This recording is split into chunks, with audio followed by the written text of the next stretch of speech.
안녕하세요. 종교평화연구원장 이병두입니다. 8월 11일 일요일입니다. 일주일 만에 인사드립니다.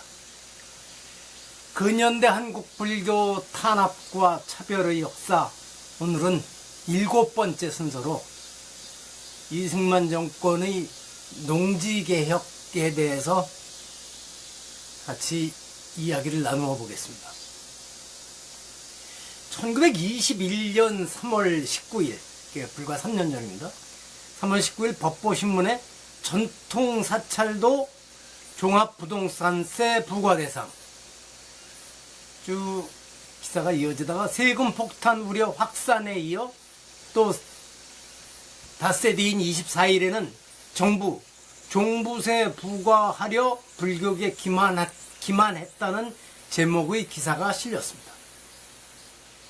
이번 종합부동산세 파동을 지켜보면서 불교계 전체에 큰 영향을 끼치게 될 상황에 이를 때까지 대처 방식이나 문제가 공론화된 뒤의 대책 등이 수십 년 전의 농지개혁 당시의 상황과 거의 닮았다는 아쉬운 마음을 놓을 수 없어서 안타깝고 답답했습니다. 이승만 정권이 출범하고 1년이 채 되지 않은 1949년 4월 27일 농지개혁 법안이 국회에서 통과되어 6월 21일 공포되었지만 문제 제기가 이어져 개정안이 제출 통과되어 한국 전쟁 발발 이틀 전인 1950년 6월 23일 공포되었습니다. 개정 법률안에서는 한 가구당 농지 소유 상한을 3정보 9,000평입니다. 로 제한하여 그 이상의 농지는 국가가 매수하는 것으로 규정하면서 전국 사찰에 큰 영향을 미치게 되었습니다. 사찰도 한 가구로다가 모아놓은 겁니다. 이 법에서는 실제 농사를 짓는 사람에게만 농지 매수 자격, 농지를 살 수 있는 자격을 주는 것으로 규정하였습니다. 당시 총무원 집행부에서는 절에서도 농사를 지으니 괜찮을 것이라며 타격을 입지 않을 것으로 낙관하고 있었는데 정부에서는 사찰은 농지를 작용 또는 자영하는 범주에 포함되지 않는다는 쪽으로 해석하여 결국 전국 사찰이 큰 어려움에 마주치게 되었습니다. 너무 안일했죠? 당시 총무원을 비롯한 불교계에서는 이 문제를 정치권의 불교계 인사들을 통하여 해결하려고 하였습니다.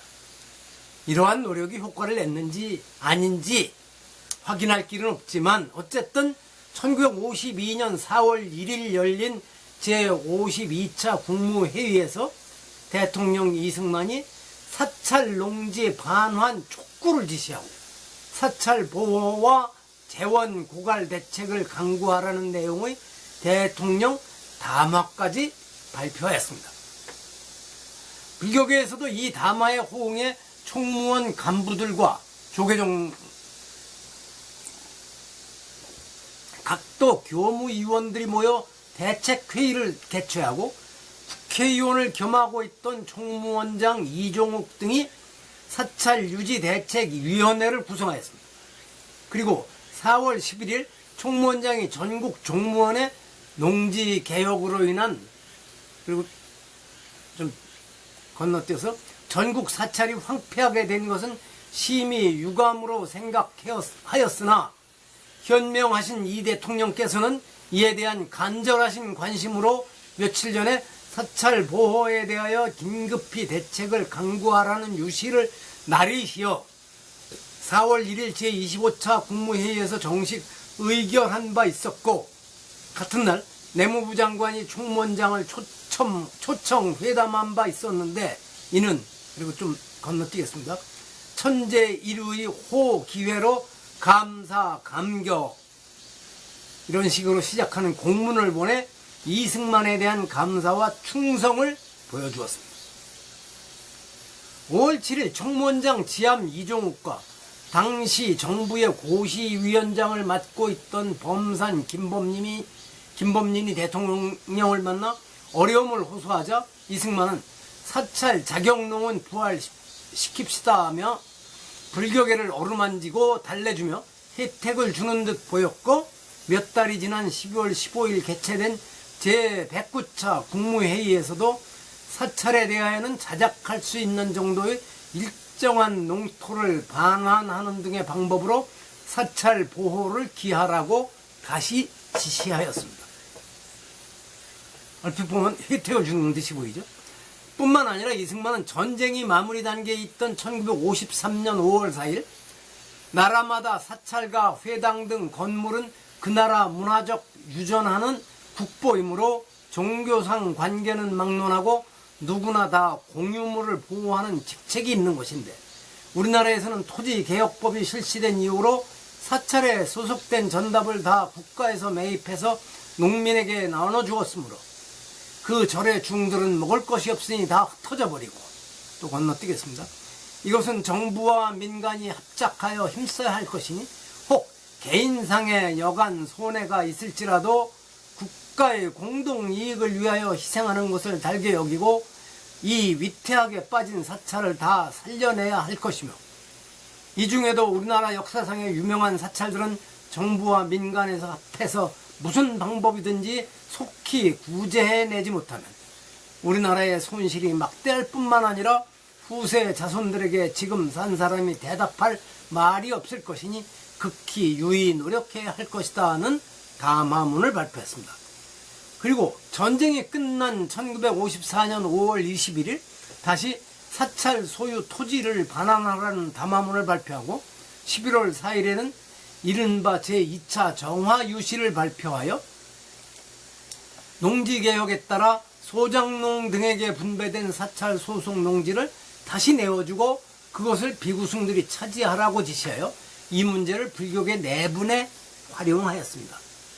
이때 이승만이 비구승 쪽을 지지하면서 사찰 소유였던 토지 반환 문제를 들고 나온 것은 결코 불교계의 여러 어려움을 해결해 주려는 뜻이기보다는 정치적 반대 세력의 지지 기반으로 기능할 수도 있는 종교 집단인 불교를 약화 내지 중립화하고 나아가 포섭하려는 의도가 강했습니다. 당시 이승만의 친개신교적 성격으로 인해 불교 지도자들의 불만이 호조되었고, 정치사회에 진출한 불교 지도자들이 야권에 주로 포진하여 불교 지도자들이 정권 반대 세력의 지지 기반으로 기능할 가능성이 점점 높아지고 있었기 때문입니다. 1950년대 농지개혁법 시행으로 전국 사찰이 큰 타격을 입었지만 이승만은 당근과 채찍을 동시에 쓰면서 이 상황을 불교계를 분할 통치, 디바이드 앤 룰이라 그러죠. 분할 통치하는 기회로 삼았습니다. 하지만 상황을 제대로 파악하지 못한 불교계는 그 전술에 휘말려 비구와 취처 사이의 갈등과 분쟁을 이어갔고, 이승만이 절에 찾아오자 주지가 맨 땅에 엎드려 절을 하는가 하면 삼선 개헌을 지지하는 기도회를 이어가기도 하였습니다. 경무대 앞에 가서 종단 고위급 인사들이 프랭카드 들고 삼선 개헌 꼭 해달라고 데모도 합니다. 제대로 된 전략을 세워서 대처해 나가기보다는 오로지 정치권 불교인들이 노력하고 정부가 선처해 주기를 바라고 있었던 것입니다. 전통 종교로서의 자부심도 없고 불교 재산을 지키는 데 필요한 전술 전략도 없으며 안타깝게도 적극 대처하려는 의지도 없는 산무 자세를 이어갔던 것입니다. 신문 보도 내용 그대로 이번 지방세법 2021년 상황입니다. 세법 시행령이 개정한 대로 집행되면 막대한 세금뿐 아니라 땅값 합산에 따라 종합부동산세도 부과되어 전국의 전통사찰이 직격탄을 맞을 수밖에 없습니다. 급격한 세금 인상에 따른 부작용을 감안해 2022년부터 매년 토지 면적의 20%씩 늘려나가 2026년부터 100% 면적에 대해 세금을 부과할 방침이라고 하였으니 전국 사찰이 세금 폭탄으로 견디기 어려운 상황을 맞게 될 것은 불을 보듯 뻔합니다. 제가 그 뒤에 최근 상황을 확인하지 못해 이 사안이 어떻게 해결되고 있는지 잘 모릅니다. 죄송합니다. 물론 대통령, 국회의원 총선거와 지방자치 선거를 치를 때마다 여야 정치권이 경쟁적으로 전통문화 보존을 명분으로 사찰 토지에 대한 종합부동산세 부과를 한시적으로 유예하는 특별조치 카드를 제시할 가능성이 높습니다. 한시적으로 유예한다는 건 뭐죠? 언제든지 다시 칼을 들이밀 수 있다는 뜻입니다. 그렇지만 그것이 잠시 폭탄을 피하는 길일 수는 있어도 장기 대책이 될 수 없어 멀지 않은 시기에 다시 똑같은 어려움을 겪게 될 것이므로 결코 그 달콤한 속임수에 넘어가면 안 됩니다. 대통령 이승만이 사찰 보호와 재원 고갈 대책을 강구하라는 담화문을 발표하여 불교를 도와주는 모습을 보여주면서 실제로는 이 문제를 불교계 내분 조정에 활용하였던 수십 년 전의 역사를 잘 봐야 할 것입니다. 오스트레일리아의 작가 콜린 맥컬러의 소설 가시나무새를 바탕으로 제작한 TV 미니 시리즈는 국내에서도 큰 인기를 얻으며 방영된 적이 있습니다. 이 소설에서는 제2차 세계대전 중 징집되었던 장병들이 돌아오자 이들을 위한 생계 대책으로 대토지 소유자들의 땅을 정부에서 강제로 빼앗아 분배해 주는데, 소설의 배경인 드로게다 농장은 천주교 재단 소유라 이 정부 정책에 아무런 구애를 받지 않았던 것으로 묘사합니다. 오스트레일리아의 관련 자료를 확인해 보지는 못했지만 당시 오스트레일리아의 토지개혁에서 종교계 소유 토지에 대해 외외를 인정했던 것은 확실해 보입니다. 그런데 이 땅에서는 그런 일이 없었습니다.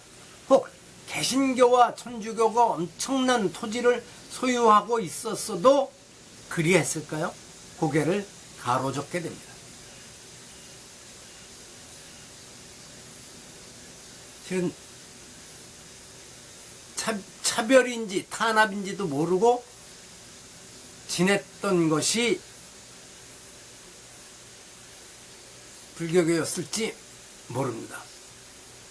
들어주셔서 감사합니다. 여기서 마칩니다.